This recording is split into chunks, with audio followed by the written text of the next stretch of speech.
You've been told that the cosmos is ordered, structured, predictable, and a rigid staircase leading upward from earth to heaven, from matter to spirit.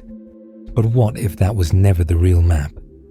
What if the heavens you were taught to trust were only the first layer, and the realm you've been told is divine was only a threshold, a boundary designed to keep consciousness cycling, dreaming, repeating?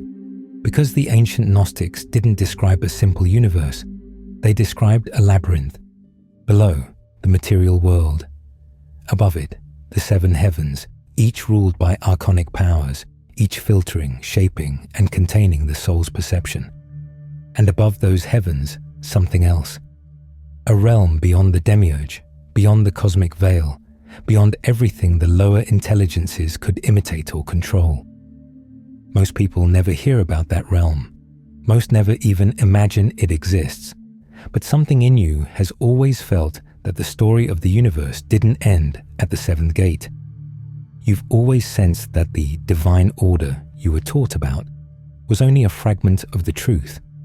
And here's the part almost no one realizes. The soul doesn't ascend by climbing higher through the heavens. It ascends by seeing through them. Because the Gnostics never taught that the seven heavens were the destination.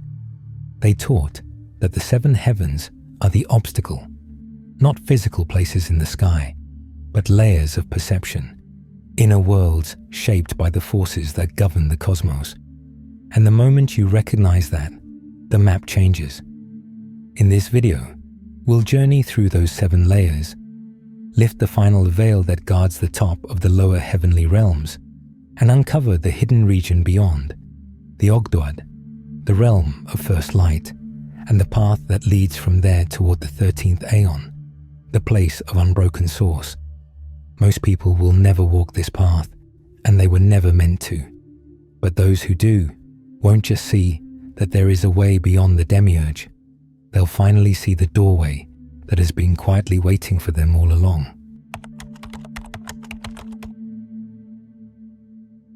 To understand what lies beyond the Demiurge, you must first understand the cosmic architecture the Gnostics believed you were born into. A structure not of myth, but of mechanics, perception, and hidden influence. Long before the heavens were simplified into clean, orderly layers, the Gnostics described a universe alive with intention. They taught that the material world was not the bottom of a divine order, but the outer shell of a cosmic system crafted by a lesser creator, the Demiurge, the blind architect who believed himself to be the only god. Above this world stretched the seven heavens, each governed by an Archon, powerful psychic rulers who shaped not just the movement of the planets, but the movement of awareness itself. To the uninitiated, these heavens looked holy, but to the Gnostics, they were veils. Each heaven vibrated with a different frequency. Each tested a different aspect of the soul. Each acted as a filter, distorting the light of the true source until almost nothing of it remained.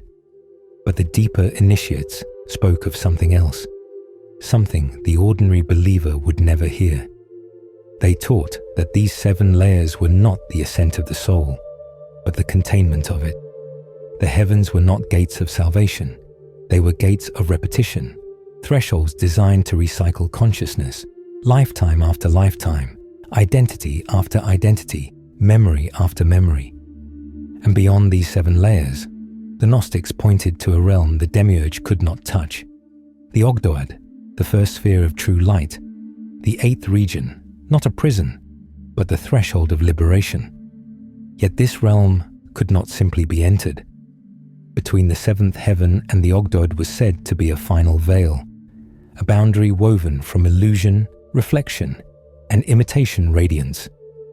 A threshold where the soul, believing it had finally escaped the lower realms, could be caught in its most subtle trap, a false awakening. Visions that look divine, guidance that feels enlightened, and revelations that inspire, while quietly reinforcing the lower realms.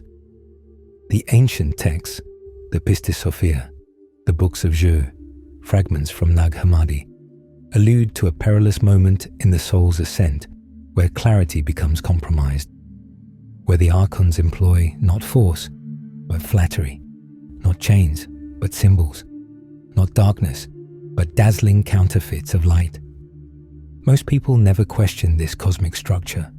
Most never wondered whether the heavens they prayed to were reflections rather than origins.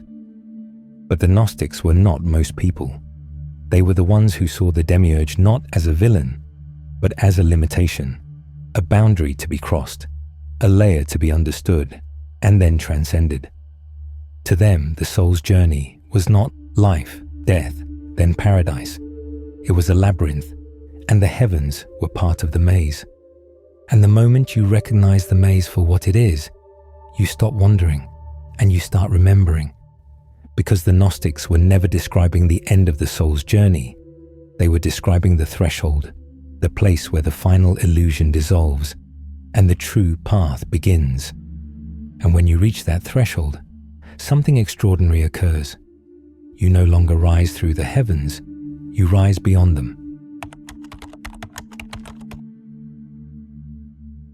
If the historical map shows you the structure of the heavens, then this is where we begin tracing the path through them, not as myth, but as a journey of consciousness.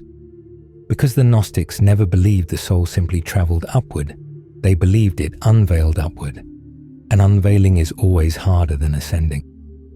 The seven heavens aren't stacked like floors in a cosmic building. They're layered like perceptions, each one a world view, a psychic atmosphere, a spiritual frequency the soul must learn to see through rather than rise through. Imagine your consciousness as a pilgrim moving through these layers. The first heaven reflects survival, instinct, the gravitational pull of matter. The second heaven mirrors identity, the stories we tell ourselves, the roles we cling to, the ego's architecture. The third heaven vibrates with desire, the longing, craving, seeking that keeps the mind outwardly oriented. As you go higher, these realms become subtler, less about fear, more about meaning. The fourth heaven shapes ideology, philosophy, and the frameworks we use to make sense of reality.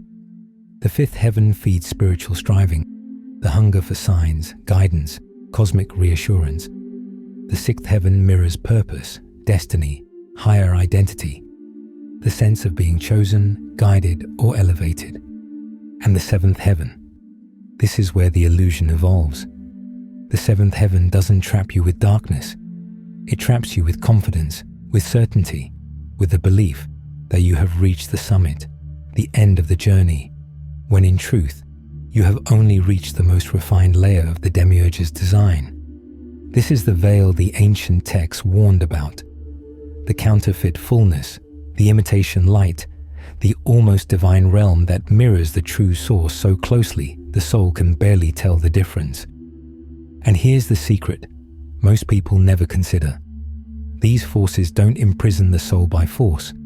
They imprison the soul by reflection. They give the seeker exactly what the seeker expects to see. Visions, revelations, synchronicities, dreams, but shaped subtly in ways that keep the attention orbiting the self. The self's purpose, the self's identity, the self's significance.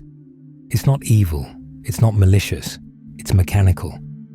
A byproduct of the cosmos built by a creator who does not see beyond his own reflection.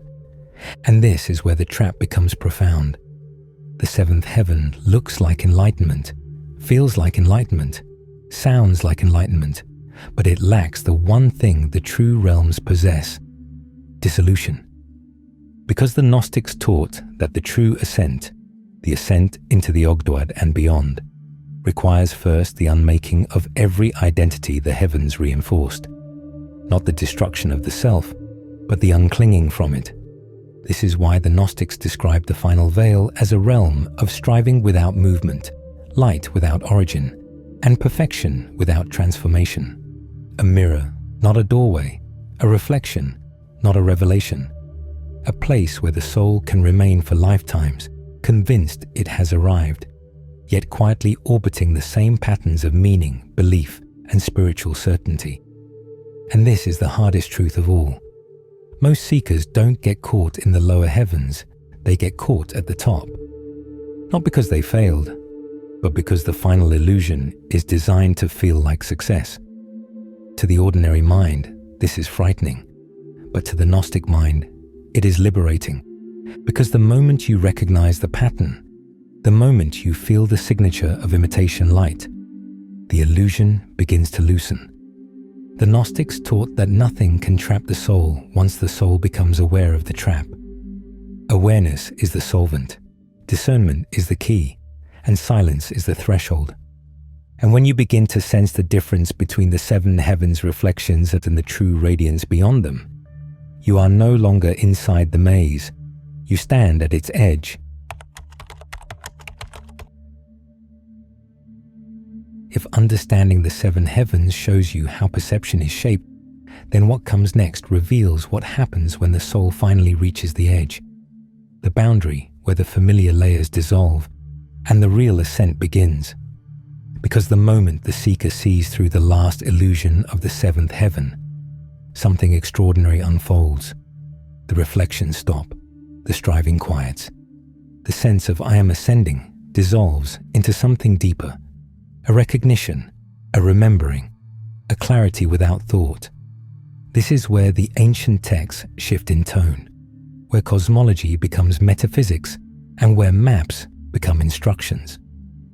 The Gnostics taught that beyond the seventh heaven lies the first realm of true light, the Ogdoad, the eighth region, the threshold, a sphere not ruled by the Demiurge, but illuminated by the Aeons, who never fell into forgetfulness.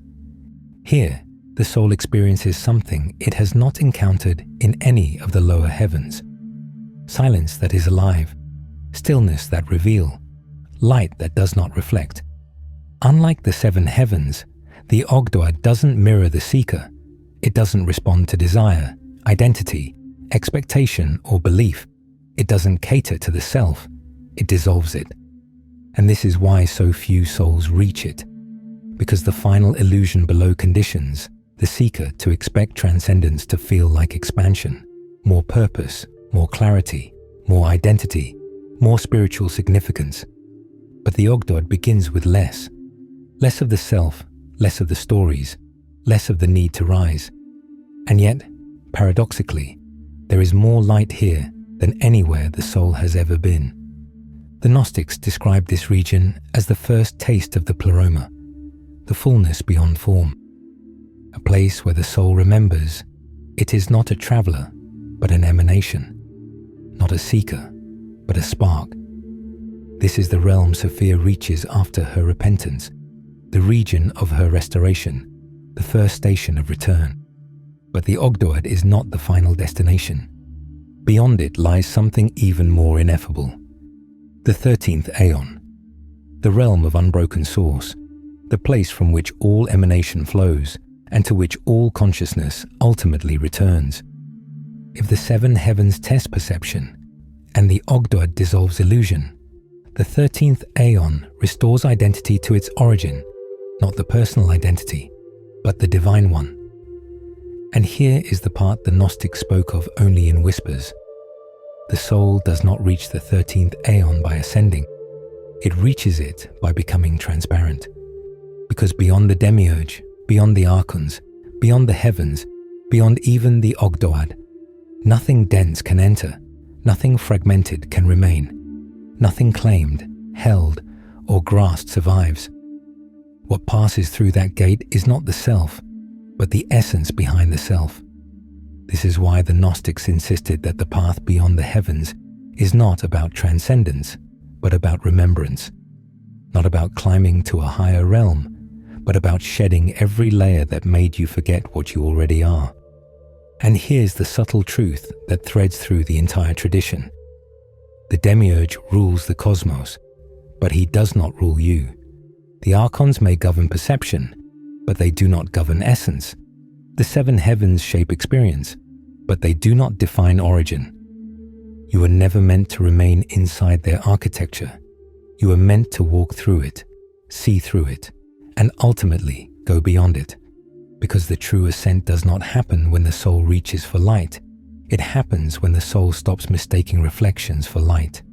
And when that shift happens, When the seeker feels the difference between imitation radiance and the light that has no reflection, the path to the 13th Aeon opens. Because when you no longer mistake reflection for radiance, the gates that once seemed closed begin to open on their own.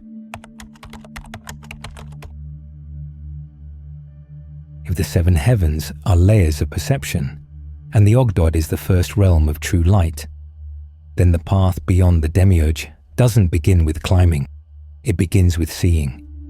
Not intellectually, not philosophically, but through a shift in the quality of your awareness. The ancient Gnostics taught that the real prison was never the cosmos itself, but the momentum of unconscious perception. So pause for a moment, feel your breath, feel the quiet space behind it, feel your awareness settle. Not downward, not upward, but inward. This is where the journey truly begins. This is where the heavens start to thin. Because the seven heavens are not just external realms, they are psychological atmospheres, patterns of thought, identity, desire, and meaning that subtly contain the soul. And the way beyond them is not through effort, but through recognition. Ask yourself softly, where in my life do I feel spiritually active, but internally unchanged? This is the signature of the lower heavens, motion without awakening. Where am I seeking signs instead of cultivating silence? This is the mark of the middle heavens, reflection mistaken for revelation. Where do I feel certain when I should feel curious? This is the scent of the seventh veil, clarity that quietly reinforces the self instead of dissolving it. You're not judging, you're observing. An observation dissolves illusion faster than force ever could. The Gnostics taught that the illusions of the heavens feed on identification. So the first step is not to lighten the self, but to loosen it. Throughout your day, notice moments where awareness appears without effort, a stillness behind an action, a quiet behind a thought. This is not the mind, this is not the heavens, this is the beginning of the Ogdoad. You can also try this subtle inquiry, not as a technique, but as an experiment. Does this thought expand awareness or reinforce identity? If it expands you, you are moving toward the realm beyond the Demiurge. If it reinforces you, you are orbiting the heavens again. Another doorway is found in discomfort. When confusion or emptiness rises, the mind instinctively reaches for signs, symbols, or spiritual reassurance, patterns shaped in the middle heavens. But the initiates did the opposite. They sat with the descent. They allowed the self to lose its familiar shape. Because in Gnostic initiation, the descent always came before the ascent, and identity dissolves before essence remembers. Try this gently. When a difficult emotion arises, don't name it, don't interpret it, don't assign it meaning. Just feel the raw sensation beneath it. That sensation is not from the heavens, it is from the soul. A final practice, the most subtle of all. Throughout the day, hold the question lightly, as a whisper behind thought. What if this moment is a veil, and what if I can see through it? Not to provoke paranoia, but to invite awareness, because every moment becomes a mirror when held with attention. Every reaction becomes a clue, and every breath becomes a gateway. And slowly, quietly, without force, you begin to feel the difference between the reflections of the heavens and the light that does not reflect. You begin to sense the contours of the Ogdoad, and you begin to remember the path to the 13th Aeon. And what once felt like ascent now feels like awakening. Not upward, not outward, but inward, toward the source you have never truly left. And if this resonates, and you want to go deeper, my free ebook, Escaping the Illusion, a Gnostic guide to mastering reality, expands on these teachings with practical methods for inner awakening. You can download it for free. The link is in the description. You've now walked the map few ever see, the hidden architecture behind the world you were born into, the veils the ancients tried to describe without language, the sevenfold system of perception that shapes reality from the inside out. You've seen how the Gnostics understood the cosmos, not as a ladder of salvation, but as a labyrinth of reflections, a structure where each heaven offers its own insight, its own challenge, its own illusion. You've seen how the Demiurge rules that architecture, not as a tyrant, but as a boundary, a limit, and a veil. And you've seen what lies beyond him, the Ogdoad, the first realm of true light, where identity begins to loosen, and the soul remembers its origin. And the 13th Aeon, the realm of unbroken source, the home of the luminous, the place of return. But here is the most important truth of all. You were never trapped in the 7 heavens. You were only entangled in the reflections they offered. The moment you begin to see those reflections for what they are, patterns, echoes, atmospheres, the architecture loses its hold. Because liberation was never about rising above the cosmos. It was about recognizing which parts of it were never you to begin with. Most people spend their lives caught in the lower layers, seeking meaning, chasing signs, collecting symbols. Others reach the upper heavens and mistake clarity for completion. But you are not most people.